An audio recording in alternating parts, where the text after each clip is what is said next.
Di dataran California bagian tengah ini terbentang Red Rock Ranch, lahan pertanian milik John Deere seluas lebih dari 2.000 hektar. Petani berskala menengah ini menanam beragam hasil pertanian, mulai dari buah-buahan seperti melon sampai tanaman pangan pokok seperti jagung. Dan sejak 10 tahun lalu, Deere menanam jagung transgenik. Tanaman transgenik dapat diartikan sebagai tanaman yang struktur gen atau DNA-nya telah dimodifikasi. Modifikasi dapat berbentuk pemberian nutrisi tambahan atau pencegah hama, seperti yang dimiliki jagung John Deere ini. This corn right here is Roundup ready, and so we have the ability to control the weeds in season, and so that we have a good crop that is inexpensive to grow. Pertanian transgenik menghemat ongkos produksi petani karena tanaman transgenik tidak perlu teknik ataupun prosedur khusus. Karakter transgenik baik berupa kekebalan terhadap hama maupun nutrisi tambahan sudah terkandung dalam bibit. Bahkan dengan kebanyakan tanaman transgenik, petani tidak perlu menggunakan herbisida atau pestisida sebanyak biasanya. Lalu dari mana bibit transgenik berasal? Laboratorium di University of California di Berkeley ini adalah salah satu pusat penelitian dan pengembangan transgenik di Amerika. The profile still look the same. Profesor Peggy Lemoe adalah periset utama transgenik di sini. Saat ini ia sedang mengembangkan jenis sorghum khusus untuk ditanam di Afrika sebagai bagian dari inisiatif pangan Yayasan Bill dan Melinda Gates. And what we're trying to do is to develop a sorghum variety that would have higher iron, higher zinc levels, higher several different amino acids that are deficient. Prosesnya memang rumit bagi orang awam. Pertama, sel-sel gen diseleksi untuk kemudian dicermati kadar-kadar tertentunya. Dalam kasus ini, Profesor Lemoe dan rekan mengawasi jaringan sel sorghum sebelum dan sesudah dimodifikasi untuk mencari jenis protein yang lebih mudah dicerna. Proses pengawinan sebenarnya berlangsung di mesin ini yang dikenal dengan nama senapan, di mana DNA tambahan ditembakkan ke sel tanaman menjadi satu partikel. Proses penyimpanan dalam suhu dingin akan menentukan bibit mana yang sukses dan mana yang gagal. Some things are green, and that means they receive that piece of genetic information that allows them to grow.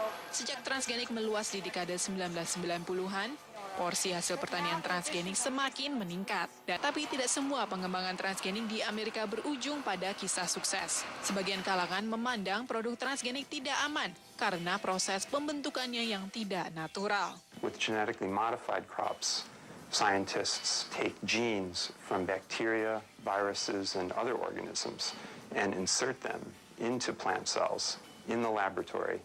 And this creates extensive mutations. Citra transgenik yang negatif ini berujung kegagalan bagi sebagian petani. Sebagai contoh, petani pepaya hijau di Hawaii mulai menanam bibit transgenik yang tahan virus ring spot pada tahun 1998. Namun, pepaya transgenik justru mendapat sambutan dingin. Negara-negara pengimpor pepaya hijau seperti Kanada dan Jepang, yang kala itu anti-transgenik, menolak impor pepaya hijau Hawaii.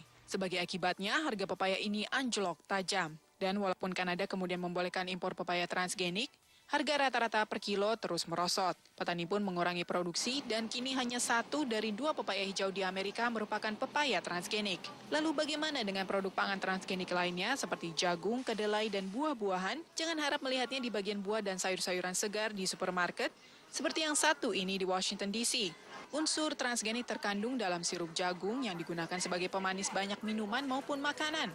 Dan tidak seperti di negara-negara Uni Eropa, Amerika tidak mensyaratkan pemberian label bagi produk yang mengandung unsur transgenik. Walaupun hingga kini belum ada bukti bahwa produk transgenik berbahaya bagi kesehatan, kurangnya pengawasan dari pemerintah tetap mengundang kontroversi. Departemen Pertanian Amerika memang mengontrol penanaman transgenik, namun tidak bertanggung jawab terhadap produk yang dilepas ke pasar. At that point, it's out of our hands because it's been tested so extensively, usually for years in multiple locations, and we're very confident in our decision. I would say that one of the major problems with the U.S. regulatory system in the United States is that the Food and Drug Administration doesn't have a mandatory pre-market approval process for genetically engineered crops before they're eaten by humans. Absennya peran Badan Pengawasan Makanan dan Obat-obatan Amerika terhadap produk pangan transgenik inilah yang agaknya menyebabkan kebanyakan jagung dan kacang kedelai segar yang transgenik di Amerika dialihkan menjadi makanan hewan dan ternak. Tidak demikian halnya dengan kapas yang sebagian besar diubah menjadi sandang. Kontroversi seputar produk transgenik tampaknya tak akan berhenti dalam waktu dekat. Namun kontroversi juga tak akan menghentikan perkembangan pertanian transgenik. Down the road, we think we may see things that benefit consumers, more nutritionally enhanced foods. There may be environmental tolerance so that you have plants which would grow in areas where they wouldn't grow before or need less water. So I think the big trend we're going to see is a wider variation in the type of traits that are being produced. Apapun yang menjadi masa depan transgenik juga akan ditentukan oleh para petani. Dan untuk saat ini, John Diener dan para petani lain mengatakan mereka akan terus bercocok tanam transgenik. You know, from a farmer in the United States perspective today, I don't see any major reason why not to be growing transgenic corn or cotton on their land. I haven't seen the other products that may be transgenic. I would reserve my comment to the fact that I don't know what those other things might be, but I'd like to know about them before I planted them. Untuk Sigit 30 menit dari California dan Washington DC, Ade Astuti dan Susi Tekunan, VOA Indonesia.